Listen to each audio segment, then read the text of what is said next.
नमस्कार मित्रों। आज मैं एक विषय पे चर्चा करूंगा, मातृदोष और पितृदोष।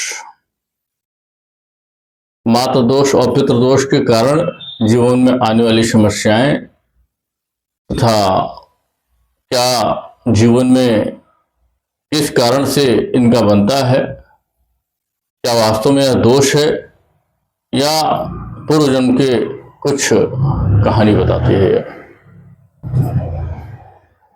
मातृदोष और पितृदोष वंश की अधूरी पुकार है और उसका ज्योतिषीय कुछ ऐसे योग होते हैं जो केवल ग्रहों की स्थिति नहीं, ये समय, कर्म और वंश की कहानी होते हैं। ये ऐसी दो गहरी अवस्थाएं हैं, पितृदोष और मातृदोष।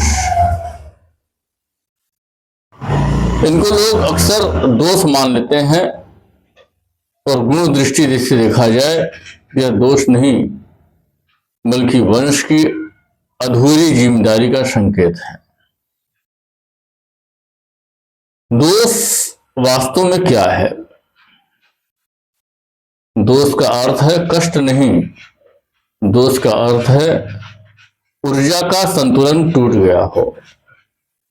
जब परिवार, माता पिता या पूर्वजों के साथ कर्तव्य अधूरा रह जाता है तो वह ऊर्जा समय के साथ समाप्त नहीं होती,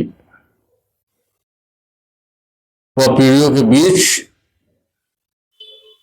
चलती रहती है और कभी किसी एक के जन्म में उसका समाधान करने का अवसर आता है, तभी कुंडली में यह दोष दिखाई देता है।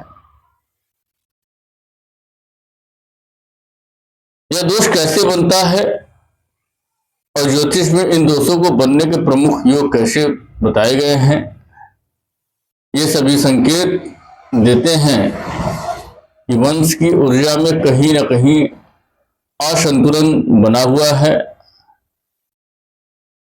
तो इसी कड़ी में मैं आप सभी से चर्चा करूंगा पितृदोष से बनने वाले मुख्य योगों की।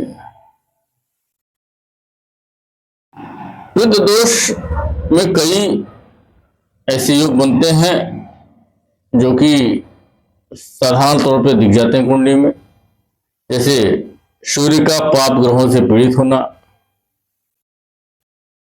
सूर्य जब भी राहु, केतु या शनि से युति या दृष्टि बनाता है तो कुंडली में सूर्य उच्चिका होने के बाद भी पितृदोष का निर्माण कर देता है।